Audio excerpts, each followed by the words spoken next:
Everyone is wondering why Harry Styles won't talk about his love life. Harry has been so secretive about his controversial relationship with Olivia Wilde.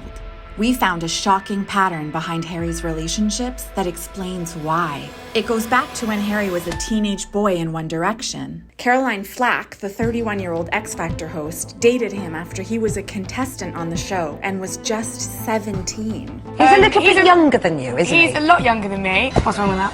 And it doesn't stop at Harry. There were other older women who took advantage of the teenage boys. Alec, I think you're really cute. Today, we explore the disturbing truth behind Harry's silence. I would imagine you do quite naughty things. You seem like the naughty one of the group, if I'm honest. Someone tweeted me, I wish I was the chatty man's sofa so Harry could sit on my face. The audience laughs and it's all like, oh, it's normal to say this to his kid, but it's not. Yeah, Harry was sexualized like that by fans, adults, and the media ever since he first became famous at only 16 years old. It started right at the moment One Direction was formed live on TV. These guys are so cute and adorable. If you put them in a group, they'll be undeniable to the girls. Absolutely. Yes! Because they look good together. They're the cutest boy band ever. But Harry wasn't really prepared for the conditions that came with the fame. People forget because they look at you on a stage that, like, we still do the stuff that 19-year-old boys do anyway. The thought of people thinking that I had sex was like, oh no, that's crazy. Like, what if they know? There was this kind of morals clause immediately enforced in their contract. You sign a morals clause? What's that? It was a condition in the contract that demanded that the boys be on good behavior. So if Harry was promiscuous or acted in any way that went against the band's clean-cut image, they wouldn't have to pay him. But that morals clause apparently didn't extend to X Factor. Which girl do you fancy the most, Harry? Caroline. The 17-year-old's been snapped leaving Caroline's flat at 9:30 in the morning. He's a little bit younger than you, isn't he? He's a lot younger than me. Hey, what's wrong with that? Nothing's wrong with that at all. Wait, she said there's nothing wrong with that, but he was 17 then, right? And how old was she? 31. Yeah, that's not normal. Can you imagine if it was a guy reporter hooking up with a 17-year-old girl? Like, the amount of backlash that guy would face. Yeah, and it actually doesn't even stop there. Remember Nicole Scherzinger, who chose Harry to be in the band? An unnamed source told The Sun that they had a secret fling when he was 19 and she was 35. It seems to me like there's an imbalance of power there. Has Harry ever talked about how he felt about that? He's very private about his past relationships. Harry was always concerned with having people like him, so when he was asked about it publicly, he seemed to just laugh it off. I heard you have a thing for cougars, like older women. Tell me about this. Sometimes. Show me how he makes a move, okay? Hey, what's a cougar got to do to get a drink round here? You've become very skilled at not answering questions. I like to duck and dive. And the media wasn't only obsessed over Harry's relationship with women. Is your favourite traits that you look for in a lady? Female. Not that important. Rumours that Harry Styles is gay or bisexual have been creeping around the internet for weeks. It says you and Louis are a couple. There's pictures of you kissing. When you're a teenager, you're going through so much. And yeah, sure, sexuality is one of those things, but like in general, you don't really know who you are. Harry continued to just smile and nod, not wanting to ruffle any feathers, no matter how invasive the media's questions got. And it started to take a huge toll on him. I was so concerned with people liking me that I would kind of give up too much space around me that would affect me negatively. I've always wanted to be one of those people who didn't really care that much about what people thought about them. But I just don't think I am.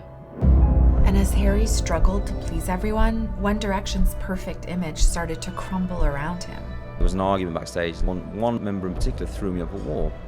So I said to him, if you don't remove those hands, there's a high likelihood you'll never use them again. Liam and Zayn seen here fighting on stage. And when Zayn shocked the world by abruptly quitting the band in the middle of their world tour, suddenly Harry's world was turned upside down. Maybe he could have handled it better. Yeah, I think like it was a shame. If he'd come to us and maybe kind of discussed it a little more, we might have found a way to kind of do it a little smoother. But Zayn wasn't looking to please everyone like Harry had been. I realised I couldn't put any input in. I couldn't, give my opinion on this or that because it didn't fit the grain of what we were as a band, of what we represented. They were the biggest boy band in the world, and it all came to a screeching halt. Then, just a few months later, another bombshell dropped. I had my son when I was 23. The mom was a judge Yep. on X Factor. Yep. Wait, they're talking about another X Factor judge? Yeah, Liam was just 14 when he first auditioned for X Factor in front of Cheryl Cole, who was 24. In other words, baby, kiss me. I like you. I think you're really cute. When I was 14, I was hot. Yeah, it seems to me that Liam is like perhaps having a hard time processing that he had those experiences. So he makes jokes about it and sort of like using a coping mechanism. And as Liam was going in that direction, Harry was trying to figure out what it meant to be himself. And every decision I've made since I was 16 was as part of a group.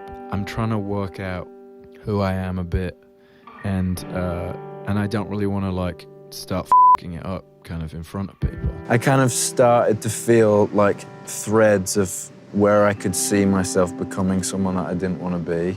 He knew he had to try and be himself and not worry about what people thought. But the media wouldn't even let him do that. He sparked headlines after stepping out in his sheer blouse and pearl earring at the Met Gala in May. I see you on red carpets all the time, and you're always wearing something interesting. What do you mean, like a blouse or something? Or a skirt.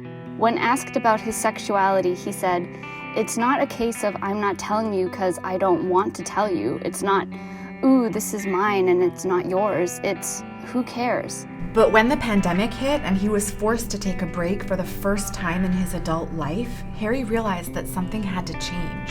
I think now I feel okay kind of putting boundaries up, and it doesn't matter if people want you to be that thing that they always loved about you, or they want you to be that person, because you're not that person anymore. And the less Harry cared about what people thought, the more free he was to be himself. I think there is a pressure that a lot of men feel about opening up about feelings, or feeling like they're supposed to have feelings, or all of those kind of complexities. His partner, Olivia Wilde, said, "To me, he's very modern, and I hope that this brand of confidence as a male that Harry has truly devoid of any traces of toxic masculinity is indicative of his generation and therefore the future of the world." It's a new tradition at his shows that he's starting to help fans come out. The audience lit up with a giant rainbow flag. Feeling like there's a space where people feel safe enough to have those big moments and obviously share them with a room full of people is probably one of the things I'm most proud of.